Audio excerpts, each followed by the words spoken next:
You walk into Harbor Freight, same orange sign, same smell of cheap tools and cardboard.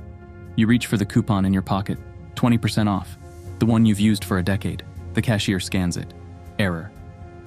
That coupon's discontinued. You look at the price tag, $40 grinder, used to be $25. You check Home Depot on your phone, same grinder, $39, on sale. You put the Harbor Freight tool back, walk out empty-handed, and that's when you realize the store that saved you thousands of dollars over the years just became more expensive than the competition. The introductory price for this power station was $199. Now look how much it is.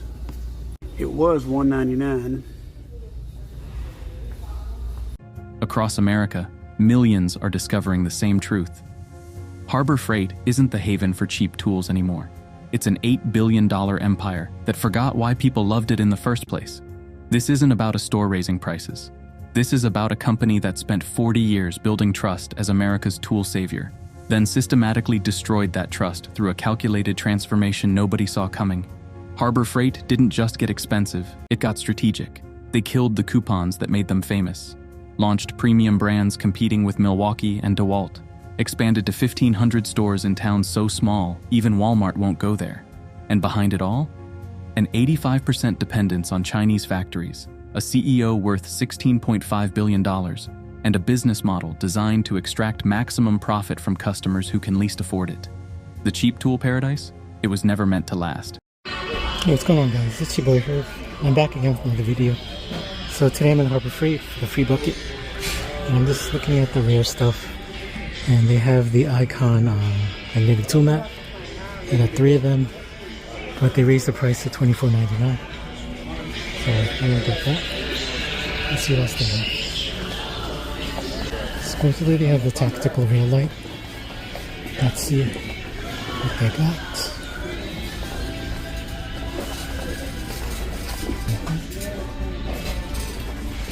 Oh, we got them. Got a couple of them. 1, 2, 3, 4, 5, 6, 7, 8, 9, 10. So there were like 12 of them in stock. It's nice. So let's look if they have any slip joint pliers. Slip joint pliers went up $2.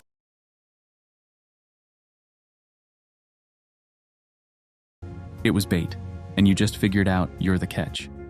Year 1977, Harbor Freight Tools is born, not as a store, as a mail-order catalog selling liquidation items and salvage goods.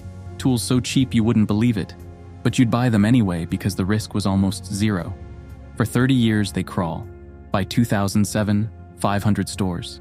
Slow, steady, unremarkable. Then something changes. 2013 to 2019. They doubled to 1,000 stores. By 2024, 1,500 locations. A new Harbor Freight opens every 2 to 3 days. Somewhere in America, a small town wakes up with an orange sign on Main Street. And behind those doors, $8 billion in annual revenue. CEO Eric Schmidt, worth $16.5 billion. Enough to buy an entire small American city if he wanted. But here's what made Harbor Freight special. It wasn't the numbers, it was the feeling. One customer said it perfectly. Every time I walk into Harbor Freight, I feel like a 5-year-old in a candy store. Small-town residents called them saviors. New tradespeople saw them as the first door into tool ownership without bankruptcy. And because Harbor Freight used to be so great, so approachable, so cheap, the recent changes made people furious. Because they felt betrayed. Go back a decade, Harbor Freight was still Harbor Freight Salvage, a world of liquidation and returned goods. Cheap beyond belief. Shopping there felt like a casino. Sometimes you'd buy something disposable. Other times you'd find a sturdy tool for $9 that lasted years. But 8 years ago, everything shifted. Harbor Freight launched self-developed brands. Bauer, Hercules, Icon, Predator, Daytona, Badland. 500 to 600 new products every year. More than some established tool companies. This wasn't a salvage store anymore. This was a product ecosystem competing directly with DeWalt, Milwaukee, Snap-on. Then came the shocking admission. In an internal presentation, Harbor Freight revealed the truth. Many Bauer and Hercules products come from the same factories that manufacture for major brands. Bauer sanders placed next to Ryobi, almost identical. Same factory. Yongkang Triple Harvest in Asia. OEM supplier. Pliers, floor jacks, mechanical equipment. All manufactured in factories that once made products for Milwaukee and Snap-on. The question nobody wants to ask: if the guts are 90% the same, are we just paying extra for a logo? Harbor Freight thinks we're suckers and can't tell the difference between these jack stands. If you bought one of these, you got a great value. But if you bought one of these, you got ripped off. Harbor Freight says they're the same thing, but they're actually two very different versions. The boxes are almost identical.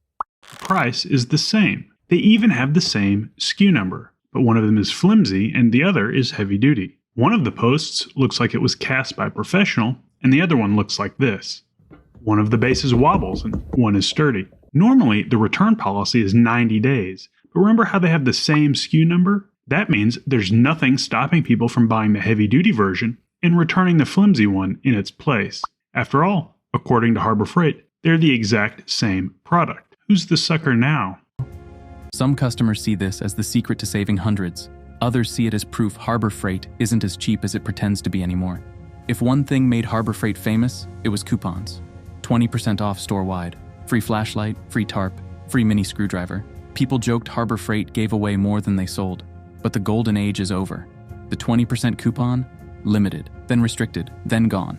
Freebies? Disappeared. The best deals? Locked behind Inside Track Club, a paid membership. Some items only cheap if you have a Harbor Freight credit card. The overall customer sentiment? I lost an unspoken privilege that once made me love this store. Customers who once considered Harbor Freight a cheap deal haven now walk in and have to calculate. Some items equal or exceed Home Depot sale prices. This ignited a painful truth. Harbor Freight is no longer unconditionally cheap. You have to choose the right product, and that's why people are upset. A real-world survey found 85% of Harbor Freight products come from China. Even the American flags hanging in front of the store have Made in China labels. This was $20. This, however, is not. It does the same thing as that one. Harbor Freight. Some states don't allow selling them. Why does this matter? Because import tariffs on Chinese goods could change based on trade policy. Harbor Freight will be directly affected. Prices will rise, or they'll find new suppliers in Mexico, Canada, Taiwan, or restructure entirely. Customers feel a disconnect. Harbor Freight is associated with American DIY spirit, but most goods ship thousands of kilometers from external supply chains. Can Harbor Freight remain affordable in the future? That's the open question nobody's answering. Harbor Freight is expanding too quickly. They open stores in towns with populations of 5,000 to 9,000, places where Home Depot or Lowe's couldn't survive. On average, 77 days from announcement to opening. Incredible speed. They almost never close stores except for physical incidents. For locals, Harbor Freight becomes a lifeline. Choices are limited. But there's a downside. Expanding too fast means logistical pressure. Difficulty maintaining consistent quality. Insufficiently trained workforce. Lack of consistency between stores. And sometimes, rapid expansion means prices need adjustment to maintain profit margins. Not everyone understands this. That's why customers got upset seeing prices increase without understanding why. Harbor Freight is no longer a store for cheap tools. They're evolving from salvage to multi-layered brand, from unconditional low prices to selective pricing, from small chain to $8 billion empire, from single source dependence to supply chain restructuring, from emotional value to brand value. And this evolution, while economically sound, makes customers feel, my old Harbor Freight is gone. Reading hundreds of comments from small-town residents to veteran tradesmen reveals the pain points. First, Harbor Freight is no longer unconditionally cheap. Bauer and Hercules products now priced close to DeWalt and Milwaukee. Without coupons, Home Depot and Lowe's sale prices are often cheaper. One customer wrote, I went to buy a $40 grinder. The big brand next to it, only $10 more expensive. Suddenly, I'm hesitant. This is identity-based change. Harbor Freight used to win by being overwhelmingly cheap. As the price gap narrows, customers ask, if prices are almost the same, why wouldn't I just choose the big brand? Second, coupons transformed from joy to membership upsell tool. Coupons were Harbor Freight's lifeblood, a small paper making entire carts noticeably cheaper. But today, deep discounts almost disappeared. Freebies scarce. Better deals locked behind Inside Track Club membership or credit cards. One customer. I miss walking into the store knowing I'd bring home something free. Now there's nothing left. This change isn't wrong business-wise, but emotionally, customers feel they lost a privilege once considered natural. Third, quality became unpredictable. Some bought torque multipliers that broke immediately. Even after 2 replacements, they failed. Steel blades, chisels, cutting tools, many complaints. But simultaneously, some bought central pneumatic tools for $5 that ran well for 10 years. One customer, "I bought a cheap angle grinder temporarily. 8 years later, it still hasn't broken." The general feeling? Harbor Freight is the casino of tools.